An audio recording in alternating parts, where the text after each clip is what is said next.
हरे कृष्णा। हरे Krishna yoga channel में आप सभी का स्वागत है। आज हम भगवद गीता के पहले अध्याय के श्लोक संख्या 44 के ऊपर चर्चा करेंगे। इससे पूर्व के सत्र में हमने श्लोक संख्या 43 के ऊपर चर्चा की थी, जिसमें हम देखते हैं कि अर्जुन भगवान श्री कृष्ण से कहते हैं कि मैंने गुरु परंपरा से सुना है कि जो लोग कुल धर्म का विनाश करते हैं वे सदैव नरक में वास करते हैं। तो उस श्लोक में अर्जुन अपने तर्क के आधार पर या अनुभव के आधार पर न कहकर आचार्यों से जो सुन रखा था उस पर आधारित कहते हैं। अब श्लोक संख्या 44 इस प्रकार से है। अहो बत महत् पापं कर्तुं वयवसिता वयं यद राज्या सुखलोभेन हन्तुं स्वजनम् उद्यत। शब्दार्थ, अनुवाद व तात्पर्य श्रील एसी भक्तिवेदांत स्वामी प्रभुपाद जी के द्वारा। अहो, ओह, बत, कितना आश्चर्य है, महत, महान, पापम, पाप कर्म, कर्तुम, करने के लिए, व्यवसिता, निश्चय किया है, वयम, हमने, यत, क्योंकि राज्य सुख लोभेन, राज्य सुख के लालच में आकर, हंतुम, मारने के लिए, स्वजनम, संबंधियों को, उद्यता, तत्पर। अनुवाद, ओह, कितने आश्चर्य की बात है कि हम सब जघन्य पाप कर्म करने के लिए उद्यत हो रहे हैं।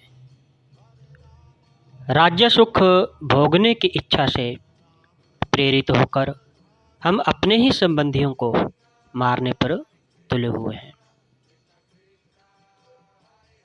तो इस श्लोक के ऊपर चर्चा से पहले हम मंगलाचरण कर लेते हैं। ओम अज्ञानतिमिरन्धस्य ज्ञानाञ्जनशलाकया चक्षुर्मिलितं येन तस्मै श्रीगुरुवे नमः। श्रीचैतन्यमनोभीष्टं स्थापितं येन भूतले स्वयं रूप कदा मह्यं ददाति स्वपदान्तिकं। वन्देऽहं श्रीगुरु श्रीयुतपदकमलं श्रीगुरून् वैष्णवांश्च श्रीरूपं साग्रजातं सगण रघुनाथान्वितं सजीवं साद्वैतं सावधूतं परिजनसहितं कृष्णचैतन्यदेवं श्रीराधाकृष्णपादान् सगण ललिता श्रीविशाखान्वितांश्च। हे कृष्ण करुणा सिंधु दीनबंधु जगतपते गोपेश गोपिकाकांत राधाकांत नमस्तुते। तप्त कांचन गौरांगी राधे वृंदावनेश्वरी वृषभानुसुते देवी प्रणमामि हरिप्रिये। वाञ्छकल्पतरुभ्यश्च कृपा सिन्धुभ्येव च पतितानां पावनेभ्यो वैष्णवेभ्यो नमो नमः। जय श्री कृष्ण चैतन्य प्रभु नित्यानंद श्री अद्वैत गदाधर श्रीवासादि गौर भक्तवृंद। हरे कृष्ण कृष्ण कृष्ण हरे हरे, हरे राम राम राम हरे हरे। हरे कृष्ण। तो इस प्रकार हम देखते हैं कि स्वार्थ के वशीभूत होकर मनुष्य अपने सगे भाई, पिता या माँ के वध जैसे पाप कर्मों में प्रवृत्त हो सकता है। विश्व के इतिहास में ऐसे अनेक उदाहरण मिलते हैं, किंतु भगवान का साधु भक्त होने के कारण अर्जुन सदाचार के प्रति जागरूक है, अतः वह ऐसे कार्यों से बचने का प्रयत्न करता है। और अर्जुन युद्ध के उद्योग रूपी अपने कृत्य पर शोक प्रकट करते हैं कि कितने आश्चर्य की बात है, हम सब इस जघन्य पाप कर्म करने के लिए उद्यत हो रहे हैं। वेद में जिसे निषेध किया गया है उसे करना पाप कहलाता है। जैसे न सुराम पिबेत, मदिरा नहीं पीना चाहिए, इसे न मानकर मदिरा पीना पाप होता है। और वह भी तुच्छ चीज़ राज्य और सुख की प्राप्ति के लोभ से अपने स्वजनों संबंधियों को मारना तो बहुत बड़ा पाप है। इस प्रकार अर्जुन शिक्षा देते हैं कि बड़े लोगों को अपने में ही दोष अनुसंधान करना चाहिए, दूसरे के दोषों को देखना दुर्जनों का काम होता है।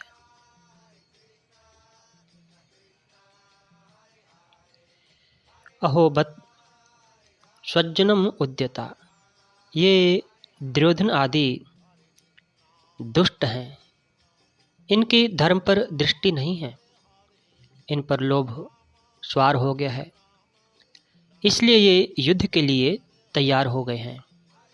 तो इसमें कोई आश्चर्य की बात नहीं है, परंतु हम लोग तो धर्म अधर्म, कर्तव्य अकर्तव्य, पाप पुण्य को जानने वाले हैं। ऐसे जानकार होते भी हम अनजान मनुष्यों की तरह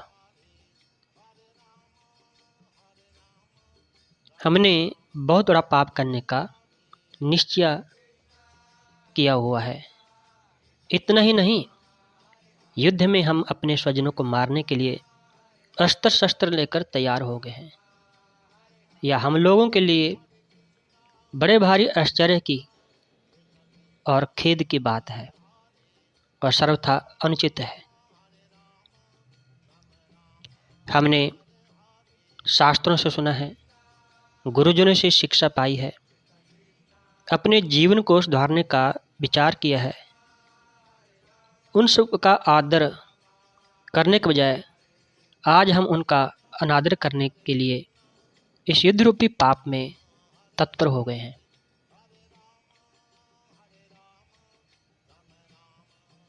इस श्लोक में अहो और बत दो शब्द आए हैं। अहो शब्द का अर्थ आश्चर्यवाचक है।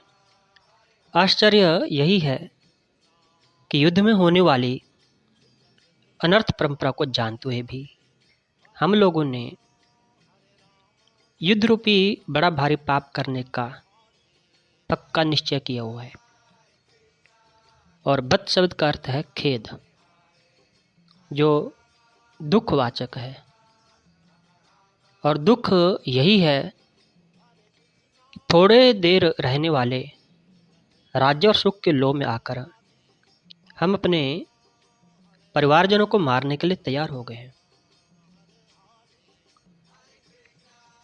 तो यहाँ पर अर्जुन युद्ध रूपी क्रिया को दोषी मानकर उससे हटना चाहते हैं, परंतु वास्तव में दोष क्या है, इस तरफ अर्जुन की दृष्टि नहीं है।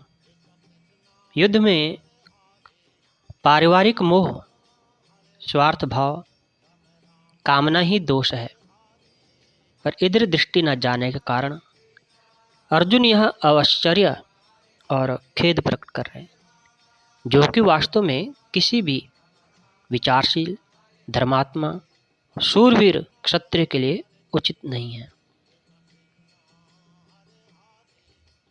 जबकि अर्जुन सोच रहे हैं कि यदि युद्ध में हमारी विजय होगी तो हमें राज्य वैभव मिलेगा, हमारा आदर सत्कार होगा, हमारी महत्ता बढ़ जाएगी, सब जगह हमारा हुक्म चलेगा, हमारे पास धन होने से मनचाही भोग सामग्री होगी।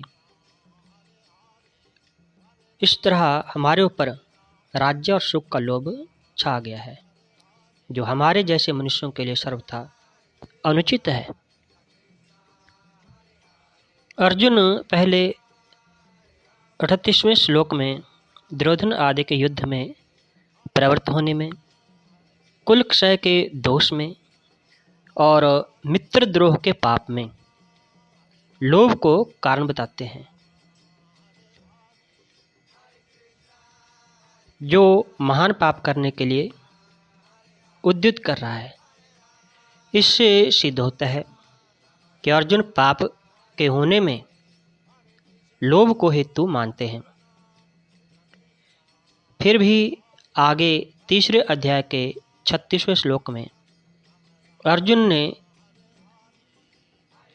भगवान श्री कृष्ण से पूछा था कि मनुष्य ना चाहता भी पाप का आचरण क्यों करता है।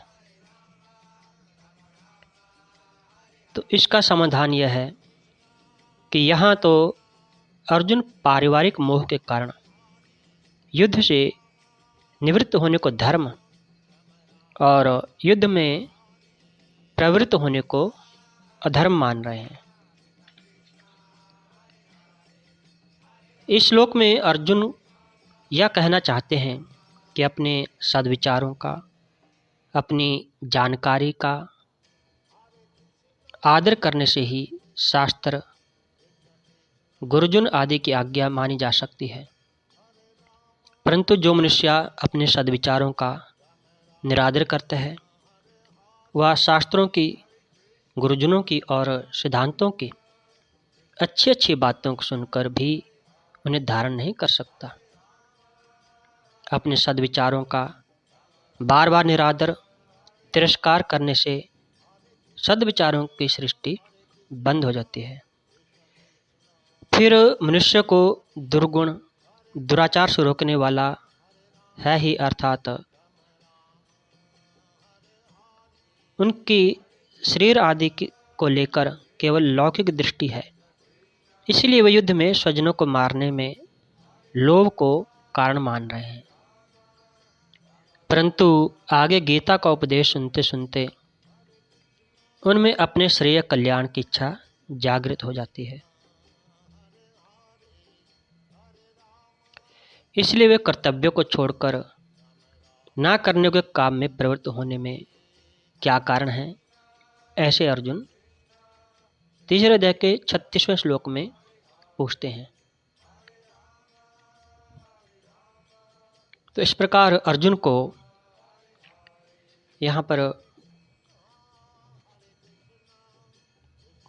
दुख और आश्चर्य हो रहा है कि हम सिर्फ राज्य के सुख लाभ के लिए अपने परिवारजनों को, गुरुजनों को मारने के लिए तैयार हो रहे हैं, जो कि सर्वथा अनुचित है। जैसा कि आजकल भी हम आए दिन समाचार वगैरह में सुनते रहते हैं कि किसी ने अपने पिता, भाई या माता की हत्या सिर्फ संपत्ति को प्राप्त करने के लिए कर दी। तो इस तरह से अधार्मिक कृत्य आजकल सामान्य बात हो गई है। परंतु अर्जुन धर्म युद्ध में भी ये सब बातें सोच रहे हैं, जो कि उनके साधु भाव को दर्शाता है। इस प्रकार अर्जुन आश्चर्य और खेद में निमग्न हुए अब अगले श्लोक में अपना अंतिम निर्णय बताते हैं। तो वो क्या है, उसके ऊपर हम चर्चा अगले सत्र में करेंगे। तब तक आप सभी को हरे कृष्णा। सभी का बहुत बहुत धन्यवाद है। हरि बोल।